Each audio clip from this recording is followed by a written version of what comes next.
Hey guys, today we are going to discuss factors affecting biogas generation and energy plantation. So, in the first topic, that is factors affecting biogas generation. So, which are the main factors that will affect or increase or reduce the production of the biogas? So, we are considering all the factors one by one. So, it may affect the production of biogas. So here first I have listed all the factors which have directly impact on the generation of the biogas. So first is pH value or hydrogen ion concentration. Second is temperature. Third is loading rate. Fourth is solid concentration. Fifth is pressure. Sixth is carbon to nitrogen ratio. And seventh is retention time. So we will see one by one what is the effect of this all the factors on biogas generation. So let's start with the first factor, it is pH value or hydrogen ion concentration. So the full form of pH is power of hydronium ion. Okay, so as we know that in pH the scale is from 0 to 14. So if it is at 7, it is at normal, and if the pH value is 0 to 7 means less than 7, it is called acidic, and if it is more than 7, so 7 to 14, it is basic or alkaline.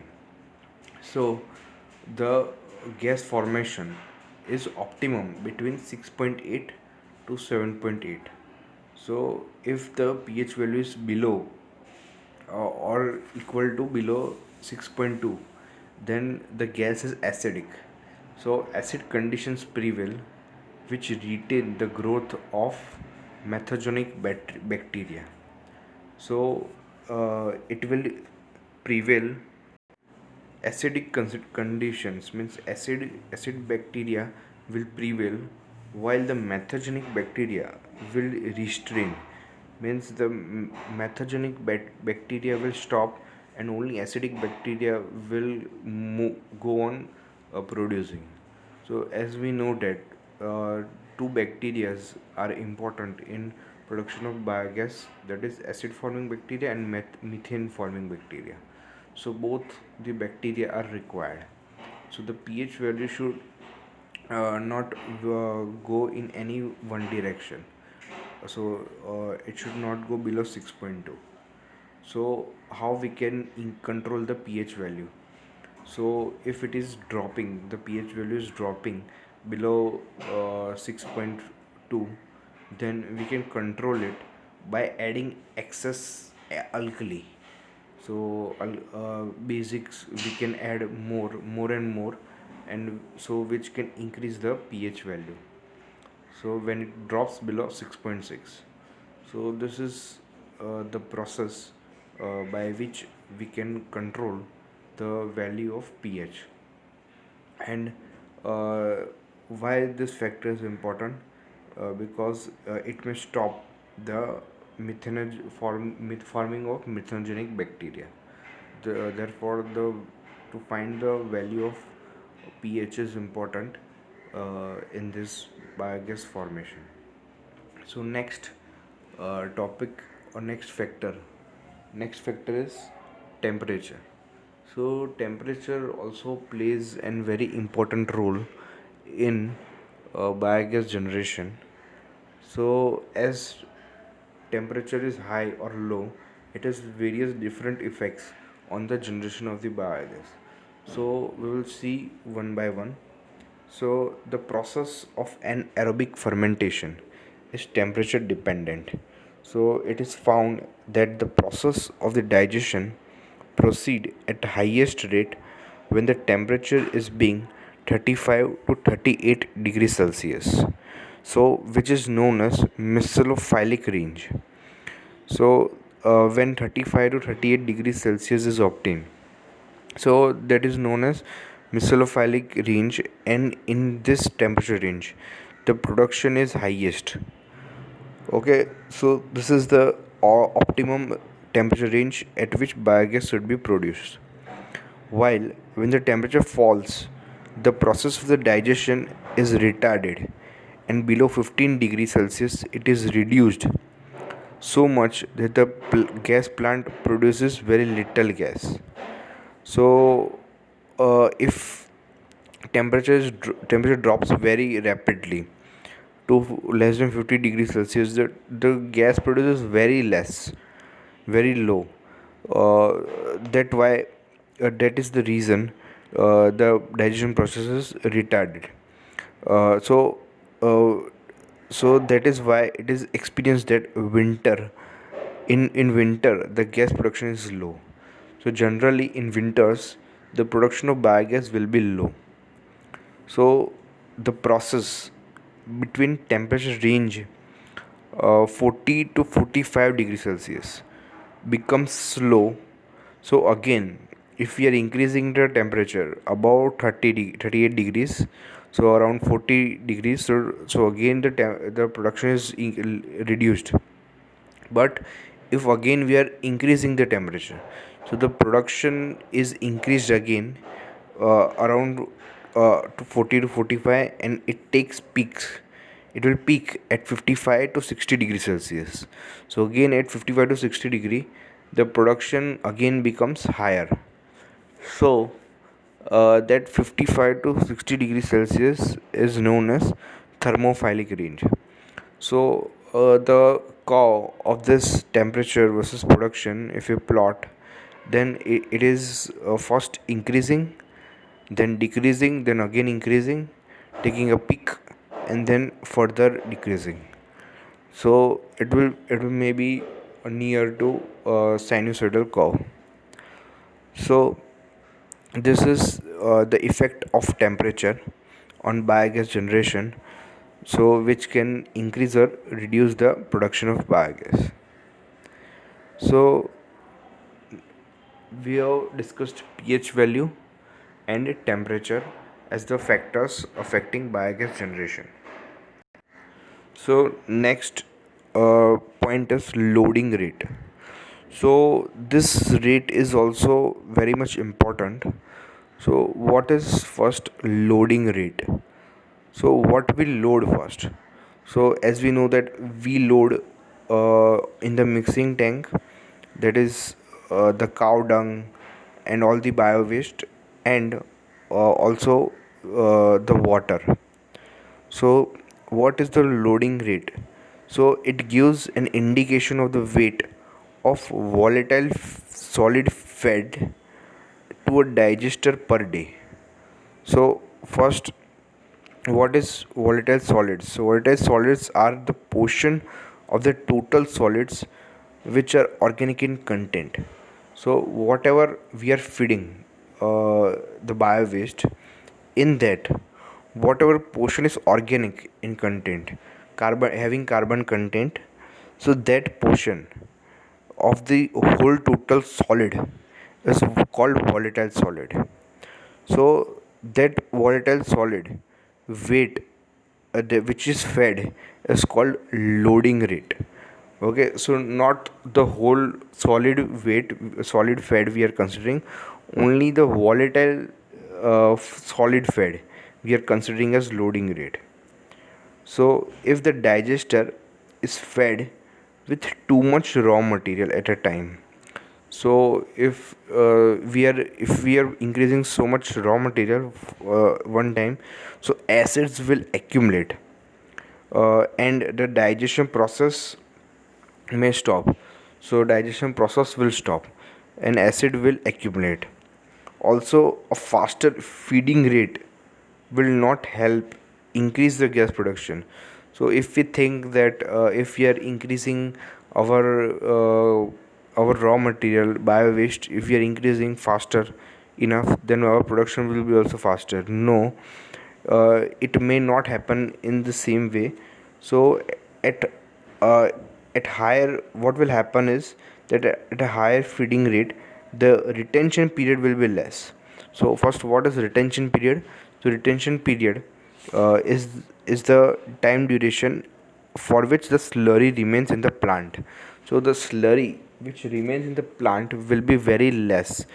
So if we are feeding so much of material, so it will not remain in the plant, and it will not digest, and the undigested slurry may come out of the plant via uh, via the exiting tank.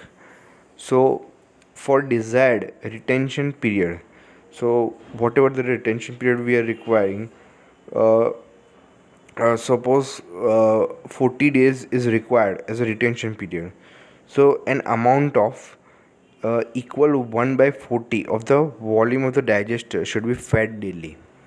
Means, suppose the volume of a digester is around uh, is around 50 meter cube.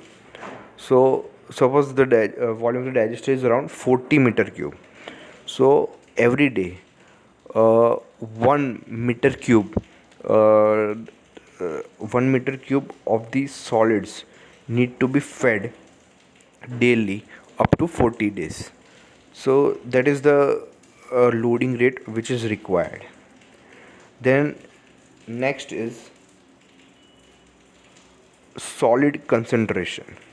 So generally 7 to 9% solid concentration, that is 7 to 9 parts of solid in 100 parts of the slurry, is considered ideal. So if it is diluted further, or if it is concentrated, the fermentation is somewhat retarded. Means how much it should be diluted or how much it should be concentrated. So therefore it is recommended that 4 parts of the kettle dung to be mixed with 5 parts of the water. Okay, so this brings concentration to about 8%. So this is the solid concentration which is required. So how much water should be added? So that also is an important factor depending on biogas generation. So next factor is pressure. So a minimum pressure of 6 to 10 centimeter of water column, that is around 1 to 2 bar in absolute pressure, is considered ideal for proper functioning of the plant, and it should never be allowed to exceed 40 to 50 centimeter of water column. So excess pressure inhibits release of gas from slurry. So as we know that pressure is required in the biogas plant, but if the pressure is too much high, so it may be possible that the gas will not release from the slurry because of high pressure. So uh, so the production may not happen. So it all, and if the pressure is high, so there's also a possibility that it also leads in the leakage in machinery parts through micropores. So small pores may be created in the machinery part which has been created underground, and it is maybe also possible that even the normal gas taps and pipe joints start leaking due to excess pressure. So this can also be possible. So we need to take care that pressure is not increased very high. So this is also an important factor. So next is carbon to nitrogen ratio. So C to N ratio is also an important point. So as we know that two types of bacteria are there in biogas generation. First is acid forming bacteria and another is methanogenic bacteria. So methanogenic bacteria needs carbon and nitrogen for its survival. So carbon in carbohydrate is required for energy, while nitrogen in proteins and nitrates etc. for building cell protein. So carbon is required for energy, while nitrogen is required for cell protein. So consumption of carbon is higher, nearly 30 to 35 times faster than nitrogen. So therefore, a favorable ratio of carbon to nitrogen can be taken as 30 to 1. So 30 amount of carbon is to 1 amount of nitrogen. So any deviation from the ratio lowers the biogas production. So if the carbon is more and nitrogen is less, then also it may reduce, and if carbon is less and nitrogen is more, then also it may reduce the biogas production. So a proper balance of a carbon to nitrogen ratio is maintained either by adding sawdust having a high C to N ratio, or by poultry waste having a low C to N ratio. So this is the method how we can control the C to N ratio. Okay, so if C to N ratio is increased, means the carbon content is increased, so we'll add sawdust. And if C to N ratio is reduced, means the carbon content is reduced. So we can add poultry waste. So this is the method to control the C to N ratio. Then the last factor is retention time. So what is retention time? As we discussed earlier, that retention time is a time duration for which the slurry remains in the plant, or that the time that is available for biodigestion. So the biodegradability period depends on the temperature and type of a biomass. So uh, how the biodegradability will depend on which factors? So two factors, it is first is temperature, another is biomass. So which type of raw material or biomass we are feeding, so it depends on that. And another is temperature. So in India, biogas plants are designed for retention period of 30, 40 and 50 days. So generally 30, 40 and 50 days are prepared for retention period. So of for around 35 degrees Celsius, generally 35 degrees Celsius, at various for various raw material, retention period is shown. For example, for cow and buffalo dung, around 50 days retention period is required. For pig dung, around 20 days retention period is required. For night soil, around 30 days retention period is required. For rice straw, around 33 days retention period is required. And sugarcane tops, around 43 days retention period is required. So this is the main factors on which the biogas production is dependent. Also, uh, a seeding of biomass with bacteria can be done to start the biogas production. So, for example, the cattle dung contains both acid forming and methane forming bacteria. So, acid forming bacteria multiplies very fast, while the methane forming bacteria grows slowly. So, to start and accelerate the fermentation process, the digested slurry, that is more methane forming bacteria, is added to the fresh slurry in the digester, and this is called seeding. So, this is called seeding to start the process. So, this is also done sometimes, or if it is required regularly. And other factor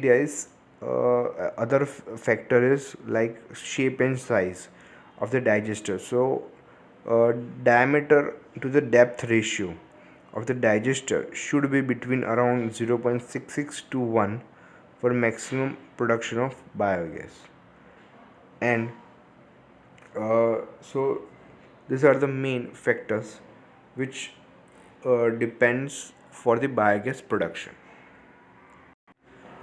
One more factor may be considered like proper mixing. So if we do not mix the slurry properly, so it may also affect. So if we are mixing it properly, uh, mixing of digester contains provides intimate contact between microorganism and substrate, maintains uniform temperature, uniform distribution of bacteria and volatile solids throughout the slurry. It also minimizes sludge formation and prevents scum formation. So, so the mixing is very much important, that it uniforms each and every temperature, bacteria and solids, volatile solids.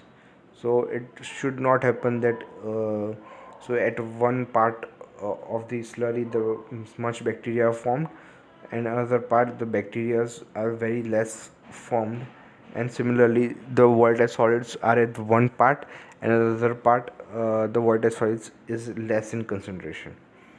So this is also an important factor.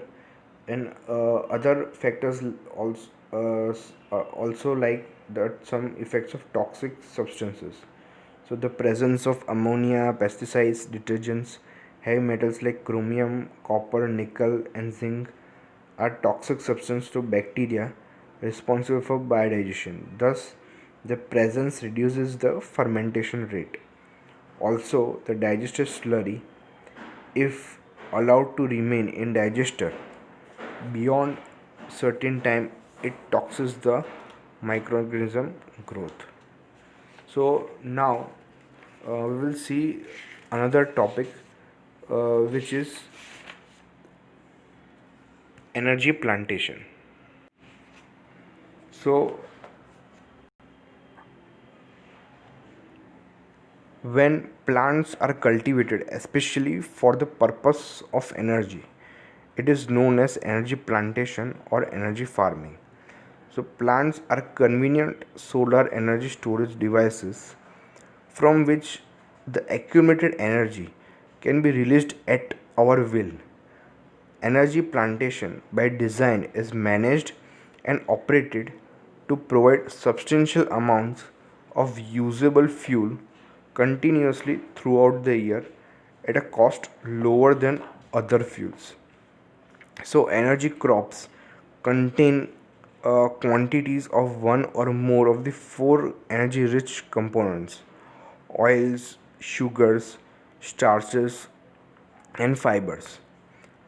An outstanding and established example of farming is the sugarcane industry. So, sugarcane crops are often used for food, sugar, and energy, ethanol, and bagasse.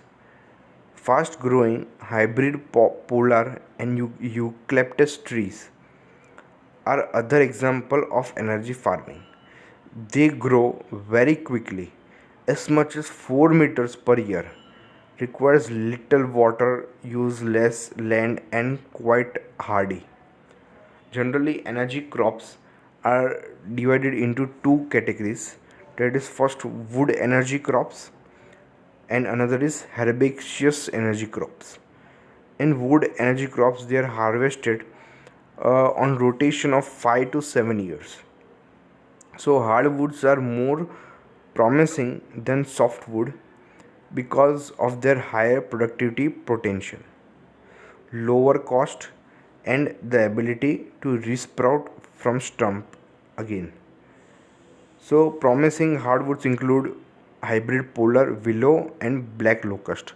So these are the example of hardwoods which are used as energy crops. Then the herbaceous energy crops. So they include both annual and perennial crops.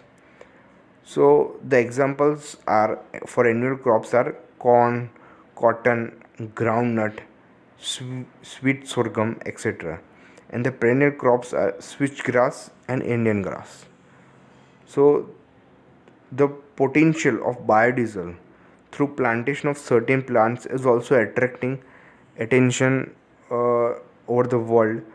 And for example, like Jujuba, Karanj, Jethropa are being planted in a big way, and they can be planted even in less fertile land or desert, and therefore, as such, does not compete with food crops. So these are the two topics uh, which we have discussed in this lecture. So that is energy plantation and factors affecting biogas generation.